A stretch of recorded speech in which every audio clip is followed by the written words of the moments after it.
حضرت محمد صلی اللہ علیہ وآلہ وسلم ایک عام الفعل 570 ہجری میں ربیع الاول کے مہینے میں پیدا ہوئے۔ ان کی پیدائش پر معجزات نمودار ہوئے جن کا ذکر قدیم آسمانی کتب میں تھا، مثلاً آتش کدہ فارس جو 1000 سال سے زیادہ سے روشن تھا بجھ گیا۔ مشکوت کی ایک احادیث ہے جس کے مطابق حضور صلی اللہ علیہ وآلہ وسلم کا ارشاد ہے کہ میں اس وقت بھی نبی تھا جب آدم مٹی اور پانی کے درمیان میں تھے۔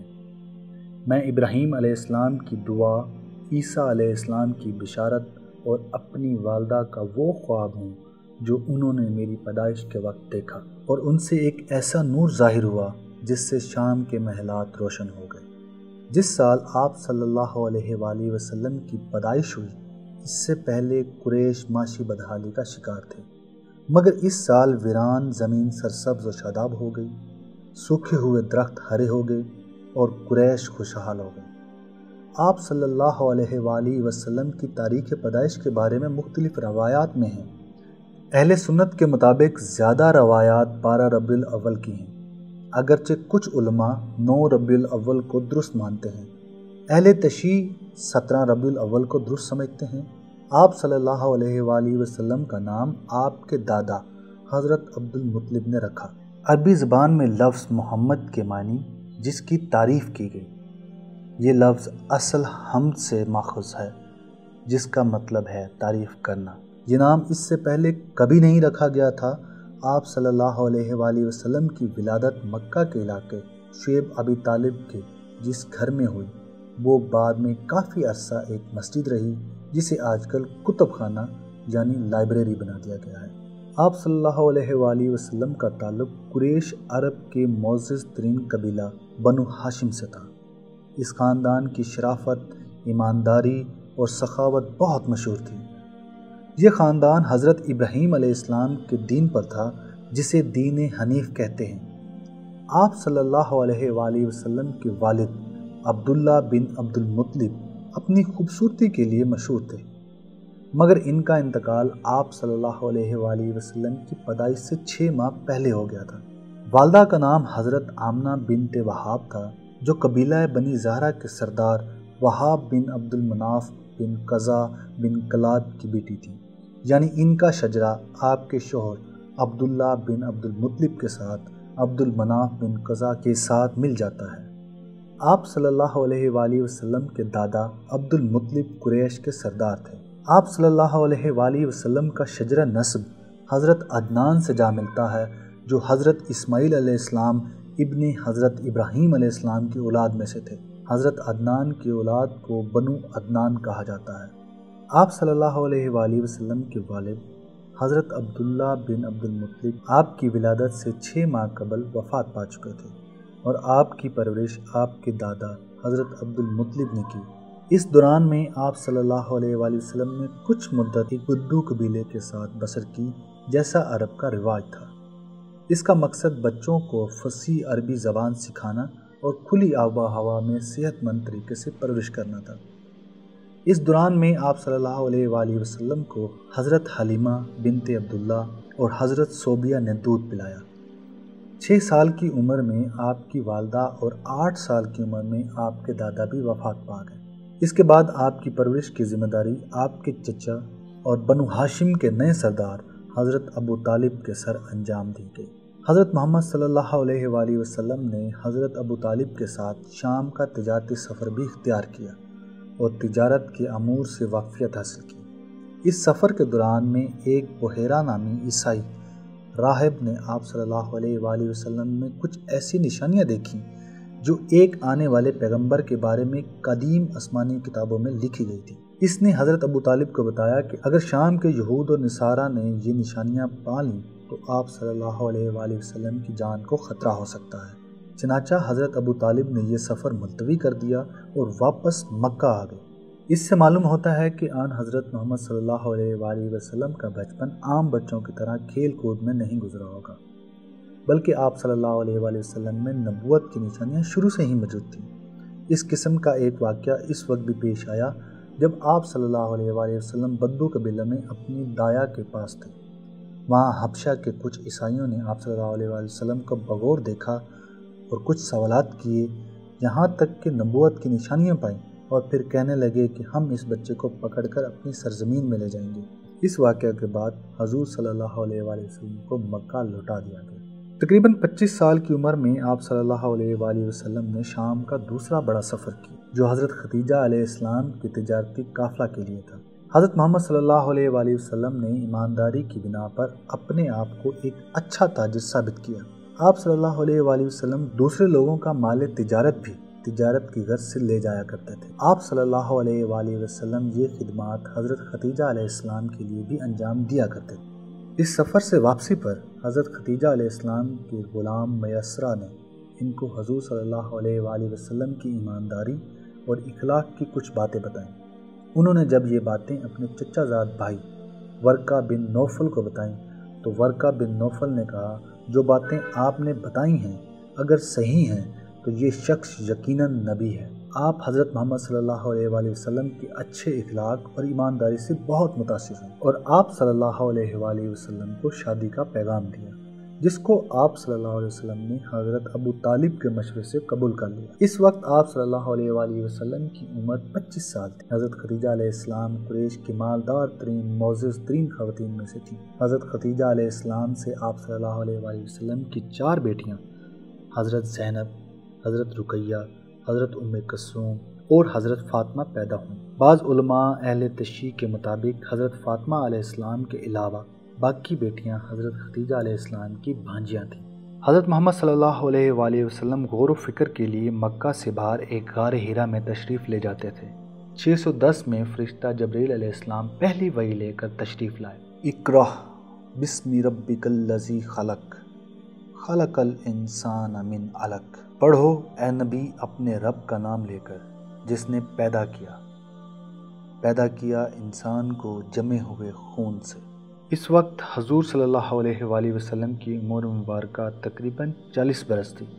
شروع ہی میں حضرت خدیجہ رضی اللہ تعالی عنہا، آپ کے چچا زاد حضرت علی علیہ السلام اور آپ صلی اللہ علیہ وآلہ وسلم کے قریبی دوست حضرت ابوبکر صدیق رضی اللہ تعالی عنہ اور ان کے آزاد کردہ غلام اور صحابی حضرت زید بن ثابت رضی اللہ تعالی عنہ آپ صلی اللہ علیہ وآلہ وسلم پر ایمان لے آئے۔ مکہ کے باہر سے پہلے شخص حضرت ابو غفاری رضی اللہ تعالی عنہ تھے جو اسلام لائے۔ پہلے تو آپ صلی اللہ علیہ وآلہ وسلم نے قریبی ساتھیوں میں تبلیغ کی، پھر تقریباً پہلی وحی کے 3 سال بعد آپ صلی اللہ علیہ وآلہ وسلم نے اسلام کے پیغام کی کھلے عام تبلیغ شروع کی۔ اکثر لوگوں نے مخالفت کی، مگر کچھ لوگ آہستہ آہستہ اسلام کی دعوت قبول کرتے گئے۔ جیسے جیسے اسلام قبول کرنے والوں کی تعداد بڑھتی جا رہی تھی، مقامی قبیلوں اور لیڈروں نے آپ صلی اللہ علیہ وآلہ وسلم کو اپنے لیے خطرہ سمجھنا شروع کر دیا۔ ان کی دولت اور عزت کعبہ کی وجہ سے تھی۔ اگر وہ اپنے بت کعبے سے باہر پھینک کر ایک اللہ کی عبادت کرنے لگتے تو انہیں خوف تھا کہ تجارت کا مرکز ان کے ہاتھ سے نکل جائے گا۔ آپ صلی اللہ علیہ وآلہ وسلم کو اپنے قبیلے سے بھی مخالفت کا سامنا کرنا پڑا، کیونکہ وہی کعبے کے رکھوالے تھے۔ قبائل نے ایک معاہدے کے تحت مسلمانوں کا معاشی اور معاشرتی بائیکاٹ کیا، یہاں تک کہ مسلمان 3 سال شعیب ابی طالب میں محصور رہے۔ یہ بائیکاٹ اس وقت ختم ہوا جب کعبے پر لٹکے ہوئے معاہدے میں یہ دیکھا گیا کہ لفظ اللہ کے علاوہ تمام حروف دیمک کی وجہ سے کھائے گئے ہیں۔ جب مخالفت حد سے بڑھ گئی تو آپ صلی اللہ علیہ وآلہ وسلم نے اپنے ساتھیوں کو حبشہ، جہاں ایک عیسائی بادشاہ نجاشی کی حکومت کرتا تھا، کی طرف ہجرت کرنے کی اجازت دے دی۔ 619 میں آپ صلی اللہ علیہ وآلہ وسلم کی بیوی حضرت خدیجہ اور آپ صلی اللہ علیہ وآلہ وسلم کے پیارے چچا حضرت ابو طالب انتقال فرما گئے۔ اسی لیے حضور صلی اللہ علیہ وآلہ وسلم نے اس سال کو عام الحزن یعنی دکھ کا سال قرار دیا۔ 622 میں آپ صلی اللہ علیہ وآلہ وسلم معراج پر تشریف لے گئے۔ اس سفر کے دوران میں آپ صلی اللہ علیہ وآلہ وسلم مکہ سے مسجد اقصیٰ گئے اور وہاں تمام انبیاء کرام کی نماز کی اقامت فرمائی۔ پھر آپ صلی اللہ علیہ وآلہ وسلم آسمانوں میں اللہ تعالیٰ سے ملاقات کرنے کے لیے تشریف لے گئے۔ وہاں اللہ تعالیٰ نے آپ صلی اللہ علیہ وآلہ وسلم کو جنت اور دوزخ دکھائی۔ وہاں آپ کی ملاقات مختلف انبیاء کرام سے بھی ہوئی اور اسی سفر میں نماز بھی فرض ہوئی۔ 622 ہجری تک مسلمانوں کے لیے مکہ میں رہنا ممکن نہیں رہا تھا۔ کئی دفعہ مسلمان اور خود حضرت محمد صلی اللہ علیہ وآلہ وسلم کو تکلیف دی گئی۔ اس وجہ سے آپ صلی اللہ علیہ وآلہ وسلم نے مسلمانوں کو مدینہ ہجرت کرنے کی اجازت دے دی۔ آپ صلی اللہ علیہ وآلہ وسلم نے اللہ کے حکم سے حضرت ابوبکر کے ساتھ ستمبر 622 ہجری میں مدینہ کی طرف روانہ ہوئے اور مکہ میں اپنی جگہ حضرت علی بن ابی طالب علیہ السلام کو امانتوں کی واپسی کے لیے چھوڑا۔ حضور صلی اللہ علیہ وآلہ وسلم کے مدینہ پہنچنے پر انصار نے ان کا شاندار استقبال کیا اور اپنے تمام وسائل پیش کیے۔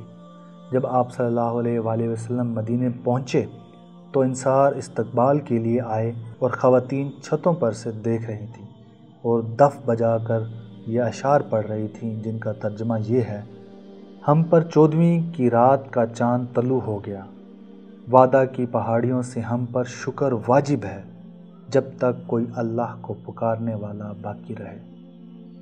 آپ صلی اللہ علیہ وآلہ وسلم کی اونٹنی حضرت ابو ایوب انصاری کے گھر کے سامنے رکی اور حضور صلی اللہ علیہ وآلہ وسلم نے ان کے گھر قیام فرمایا۔ جس جگہ اونٹنی رکی تھی اسے حضور صلی اللہ علیہ وآلہ وسلم نے قیمتاً خرید کر ایک مسجد کی تعمیر شروع کروائی، جو بعد میں مسجد نبوی کہلائی۔ انصار نے مہاجرین کی مثالی مدد کی۔ ہجرت کے ساتھ ہی اسلامی تقویم کا آغاز بھی ہوا۔ اس کے علاوہ یہاں کچھ یہودیوں کے قبائل بھی تھے جو ہمیشہ فسادات کے باعث بنتے تھے۔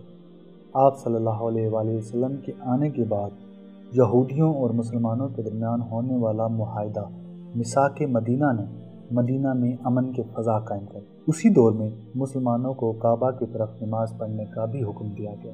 اس سے پہلے مسلمان بیت المقدس کی طرف منہ کر کے نماز ادا کرتے تھے، جو کہ یہودیوں کا بھی قبلہ تھا۔ میثاق مدینہ کو بجا طور پر تاریخ انسانی کا پہلا تحریری دستور قرار دیا جا سکتا ہے۔ یہ 730 الفاظ پر مشتمل ایک جامع دستور ہے جو ریاست مدینہ کا آئین تھا۔ 622 ہجری میں ہونے والے اس معاہدے میں 53 دفعات تھیں۔ یہ معاہدہ اور تحریری دستور مدینہ کے قبائل بشمول یہود و انصارہ کے درمیان ایک جنگ نہ کرنے کا بھی عہد تھا۔ مدینہ میں ایک ریاست قائم کرنے کے بعد مسلمانوں کو اپنے دفاع کے لیے کئی جنگیں لڑنا پڑی۔ ان میں سے جن میں حضور صلی اللہ علیہ وآلہ وسلم نے شرکت کی انہیں غزوہ کہتے ہیں، اور جن میں انہوں نے شرکت نہیں کی انہیں سریہ کہا جاتا ہے۔ مدینہ اور مشرکین مکہ کے درمیان مارچ 628 کو ایک معاہدہ ہوا جسے صلح حدیبیہ کہتے ہیں۔ 628 ہجری میں 1400 مسلمانوں کے ہمراہ حضرت محمد صلی اللہ علیہ وآلہ وسلم مدینہ سے مکہ کی طرف عمرہ کے ارادے سے روانہ ہوئے۔ عرب کے رواج کے مطابق غیر مسلح افراد چاہے وہ دشمن ہی کیوں نہ ہو کعبہ کی زیارت کر سکتے ہیں، جس میں رسومات بھی شامل تھیں۔ یہی وجہ تھی کہ مسلمان تقریباً غیر مسلح تھے، مگر عرب کے رواج کے خلاف مشرکین مکہ نے حضرت خالد بن ولید، جو کہ بعد میں مسلمان ہو گئے، کی قیادت میں 200 مسلح افراد کے ساتھ مسلمانوں کو حدیبیہ کے مقام پر مکہ کے باہر ہی روک لیا۔ اس وقت تک مسلمان انتہائی طاقتور ہو چکے تھے، مگر یہ یاد رہے کہ اس وقت مسلمان جنگ کی تیاری کے ساتھ نہیں آئے تھے، اس لیے بعض لوگ چاہتے تھے کہ جنگ ضرور ہو۔ خود مسلمانوں میں ایسے لوگ تھے جن کو معاہدے کی شرائط پسند نہیں تھی۔